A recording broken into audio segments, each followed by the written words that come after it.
Moi, c'est Joël. J'habite en Meuse. Donc, après, mon collectif est un peu large. J'ai été invité sur un double collectif. Donc, j'ai lutté pendant plusieurs années contre le projet d'enfouissement de déchets radioactifs à Bure. Et à côté de ça, j'habite aujourd'hui à Commercy, donc qui est une ville à 40 km du projet d'enfouissement. Donc c'est une autre forme de lutte puisque je reste dans le territoire, je lutte d'une autre façon. On construit un peu des choses localement dans la ville où j'habite. Et c'est une résistance passive, c'est montrer que d'autres choses sont possibles dans le territoire aussi, qu'on peut vivre autrement et qu'on peut penser ce territoire en dehors d'un projet d'enfouissement qui se présente comme le seul avenir possible. Donc voilà. Et ça fait pas mal d'années que du coup je suis engagé dans des luttes. Et Bure, c'était une étape après une longue trajectoire de lutte dans d'autres collectifs avant. Du coup, j'ai commencé à m'engager au début des années 2000. Donc c'était le mouvement altermondialiste. Donc c'est extrêmement riche, c'était super intéressant. J'ai été pris là-dedans en tant qu'étudiant. Donc ça a été un peu la formation politique accélérée. J'ai eu le droit un peu à ce que peu de gens ont, c'est-à-dire de me retrouver propulsé avec des gens super qui m'ont transmis énormément de choses, qui m'ont expliqué ce que c'était l'univers politique, d'arriver à comprendre dans quel univers je me trouvais, quels étaient les collectifs, quelle était la configuration, du monde politique national, mais aussi international, puisque j'étais très vite pris dans des contre-sommets, des mouvements sociaux énormes, avec des rassemblements de 100 000 personnes en Allemagne, à différents endroits, quoi. Et donc, pour moi, ça a été le début de ma trajectoire. Et après, j'ai été plus dans les luttes sociales, en ville, à Paris, pendant 14 ans. Là, j'ai plus été dans les luttes migratoires, notamment. J'ai lutté pendant plusieurs années sur les frontières. Je suis allé dans le réseau No Border, notamment. J'ai beaucoup lutté là-dedans avec mon frère sur les questions des luttes migratoires. Et après, on est passé beaucoup plus sur les questions systémiques, donc les violences systémiques. On a beaucoup lutté sur la question des violences policières, sur les violences systémiques en ville, les questions de surveillance et de coercition des systèmes de surveillance en ville. Et voilà. Et mon engagement écologiste est méga récent, puisque j'ai rencontré des gens qui étaient super au moment d'un G8, G20 qui avait lieu j'ai du mal à remettre les années, mais 2011, je dirais. Et à ce moment-là, j'ai plus été entraîné dans la lutte antinucléaire que je connaissais pas du tout.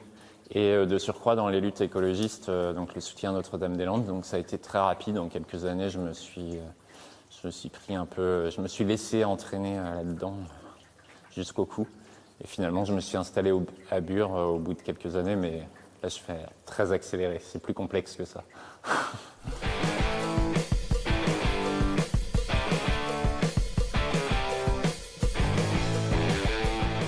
Généralement, on se construit sur 2-3 ans dans l'univers militant et c'est quelque chose qui me saoule un peu, qu'on n'ait pas des visions longues des fois. Moi, je pense que c'est vraiment là où ça pêche énormément, c'est qu'on n'arrive pas à se projeter sur des temps longs et d'avoir des stratégies longues, parce que la plupart des personnes qui sont engagées dans des luttes rentrent très vite dans des ruptures personnelles de vie qui font que ça rend difficilement aussi imaginable ce que tu vas être dans 1 an ou 2 ans, à part si tu t'installes en collectif maraîchage à la campagne et que tu te projettes sur les 10 ans à venir pour faire émerger les premières cultures qui tiennent vraiment bien la route. Mais moi, sur mes perspectives 10 ans, je suis arrivé aussi à un terme de lutte. Il y a un moment dans ta vie aussi, tu t'ancres aussi à un endroit. Tu choisis que c'est l'endroit là où tu vas agir aussi. Je pense que tu as aussi besoin de ça dans ta vie, de faire partie d'un endroit. Sinon, c'est bizarre. On lutte contre un système où les gens sont vachement dans des dimensions individualistes, où on ne connaît pas le voisin. Et souvent, dans les luttes globales, on est dans des réunions nationales, internationales et machin. Et moi, j'ai fait ça pendant des années et je me suis rendu compte que je connaissais pas mes voisins de palier. Je me suis dit, c'est quand même un problème, en fait. C'est pas le monde pour lequel je lutte. Il faut quand même à un moment donné que je m'engage là où j'habite. Et aujourd'hui, je suis un peu dans cette perspective-là. Je pars de là où j'habite, j'essaie de construire le modèle de ce que j'ai envie de vivre et d'expérimenter avec les gens avec qui je vis à l'endroit. Et que si j'y arrive localement, ça peut redevenir un exemple de nouveau pour retourner au global et dire, là, ici, on réussit quelque chose politiquement, socialement, qui tient la route. Donc c'est transposable ailleurs et je pense que c'est plus logique de le faire dans ce sens-là. Donc ça m'a obligé à faire un gros retour sur moi-même. Sur tout ce que j'avais défendu avant. Et du coup, dans la prochaine décennie, je me projette sur arriver à faire partie du territoire où j'habite, que ce territoire il m'habite, mais que du coup, vu que j'en fais partie, petit à petit, et ben, les gens avec qui j'interagis au quotidien vont devenir un peu moi, comme moi je suis devenu eux pendant quelques années. Et j'ai l'impression que c'est comme ça que ça marche peut-être mieux aussi, parce que souvent on est un peu hors sol en tant que militant, on est un endroit, on projette des choses, et finalement on attire des gens qui défendent la même chose que nous, ou qui arrivent à le comprendre, et la plupart des gens autour de nous ne comprennent juste pas ce qu'on est en train de construire à l'endroit où on se trouve. Et moi j'ai l'impression que ça c'est vraiment pas là-dessus qu'on changera socialement à des échelles suffisantes quelque chose. Il faut qu'on nous-mêmes, on devienne les territoires dans lesquels on vit. Il faut qu'on comprenne où on vit. Il faut qu'on accepte d'être ce territoire aussi avec tout et d'être les populations locales. Et les Gilets jaunes, ça a été une expérience très forte à ce niveau-là parce que ça a montré à beaucoup de nous qu'on était vraiment, on faisait pas partie des populations dans lesquelles on lutte, qu'on est complètement hors sol et que ces populations ne nous comprennent absolument pas et que quand on arrive avec nos habitudes, on est rejeté aussi. C'est-à-dire ils nous disent mais vous allez faire de la récupération politique, vous venez nous donner des leçons sur comment on doit faire les choses. Et je pense que ça a été assez violent pour beaucoup de militants qui se sont dit je rentre à la maison, ils veulent pas de moi, de toute façon ils sont confus, ils sont bizarres, je comprends rien à ce qu'ils font. Et moi ça m'a plutôt fait l'inverse. Je me suis dit super, j'ai l'impression là. J'ai l'impression de pouvoir être là dans une assemblée et de m'occuper de rien parce que c'est d'autres gens. Ils font à leur sauce, ils font ça selon leur façon de faire. Et moi, j'apprends. Et du coup, ça m'a fait du bien, en fait. Et moi, c'est ça ma perspective sur les 10 ans à venir, c'est de me dire, je vais apprendre de ces personnes-là, on va apprendre ensemble et on va reconstruire sur les bases. Du coup, là, je fais un peu je saute un peu du coq à l'âne. Mais on a eu beaucoup de discussions dans les dernières années sur l'éducation populaire, en fait. Mais c'est intéressant parce que le mot éducation populaire, il est aussi un peu descendant. C'est dire comment on va faire sensibiliser et éveiller des gens qui ne le seraient pas. Et en fait, c'est pas du tout. Moi, je le reprends par un autre bout, c'est de dire peut-être que l'éducation populaire et tous ces mouvements qui ont voulu éveiller les populations locales, qui veulent les sensibiliser, partent pas du tout du bon principe. En fait, il faut qu'on faut nous mettre de côté ce qu'on est ou nos idées reçues, repartir des gens et voir comment on revient à ces idées ensuite avec eux en fait. Et j'ai l'impression que c'est ça la clé des choses. La plupart du temps, les gens ils ont besoin de toit, de bouffer, d'avoir du temps avec leur famille, leurs enfants. Et nous, on leur offre pas ça, on leur offre des réunions qui sont chronophages, qui font des ruptures encore plus profondes dans leur famille, qui correspondent pas à leur rythme de vie quotidienne. Et très rapidement, je sais que des gilets jaunes, il y en a avec qui je me suis assis récemment, ils ont dit « Putain Joël, on est devenus des militants. En fait, on s'est fâché avec notre famille, et on passe notre temps dans des manifs, et en fait, on est comme vous maintenant. » Et ça m'a fait rire, j'ai dit bah ouais. Mais c'est touchant, quoi.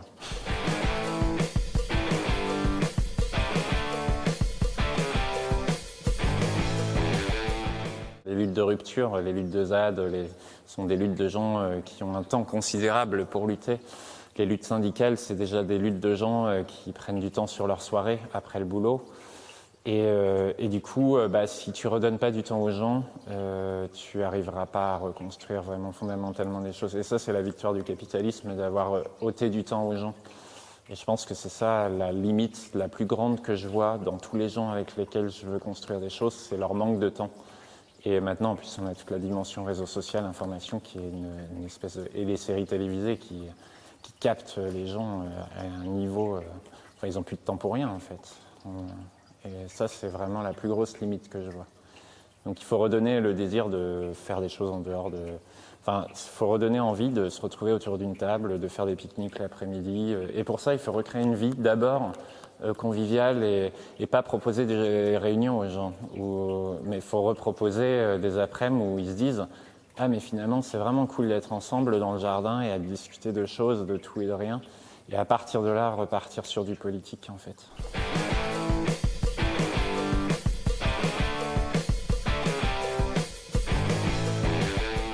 Très concrètement, si je pars de là, ce que je fais en ce moment, je suis dans un local autogéré avec des gens où je fais du travail de quartier. On fait une partie du travail, on n'appelle pas ça du social, mais on fait du social. Si on appelle ça du social, on met les gens dans une dimension de dépendance et de trucs qui est pas saine, qui crée un déséquilibre. Les alliances, elles se font en fonction de ce qui nous permet d'avancer dans ce qu'on veut construire. Donc à un moment donné, par exemple, là, on est allé voir un réseau de travailleurs sociaux. Quand il s'agit de violences, de trucs comme ça, il y a un moment où on ne peut plus intervenir dans les cadres familiaux et tout ça.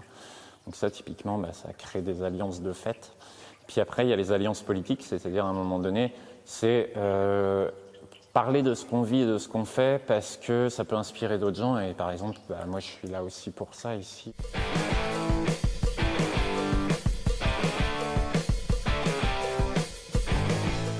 Soit à un moment donné au local, tu es un peu trop seul et tu as besoin aussi de savoir que d'autres font les mêmes choses que toi et de te retrouver et dire chez nous on a rencontré tel problème et c'est ça qu'on a mis en face pour résoudre les choses. Donc ça te pousse un peu en dehors de toi.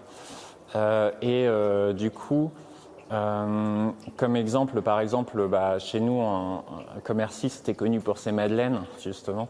Et maintenant, tu dis aux gens, ah ouais, vous êtes l'assemblée des Gilets jaunes, vous. Du coup, on a fait venir quand même beaucoup de Gilets jaunes de toute la France pour une assemblée qui sont quand même des gens ils n'ont pas les moyens. Beaucoup ont quand même payé pour venir et c'était sur leurs finances, c'était lourd.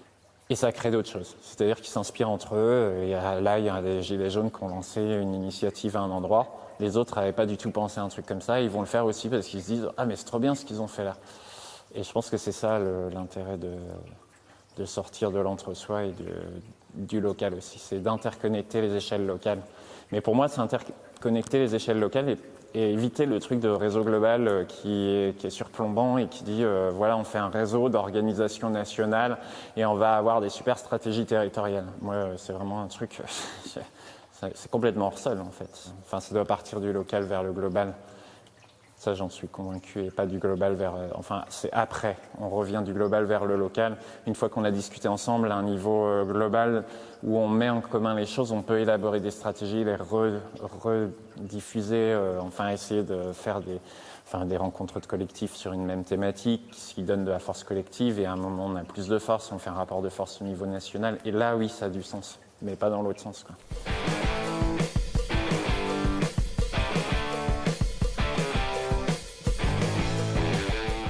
À un moment donné, il y a des gens dans les institutions, ils ont des mécanismes, des trucs, des idées reçues, des préjugés, ils sont coincés dans leur position d'institutionnel. Et en fait, mon rapport, c'est de les faire se déplacer parce qu'à un moment donné, ils vont devoir se rendre compte qu'ils sont dans une bureaucratie hyper figée, qu'il n'y a aucune mise en danger personnelle. Et du coup, si on veut vraiment que des choses changent, il faut que ces personnes-là, humainement, soient déplacées émotionnellement. Et mon rapport aux institutions, c'est d'aller me mettre face à un conseil municipal et leur dire, leur claquer des choses, des vérités, des choses, être assis là, que ça les remue, quoi, intérieurement, et ça les met en doute. Et puis à un moment donné, ils vont faire le pas de côté qui va changer peut-être un tout petit peu les choses, ouvrir une brèche qui nous permet d'installer autre chose. À un endroit, on va pouvoir imaginer autre chose parce qu'on a déplacé les institutions dans leurs idées reçues.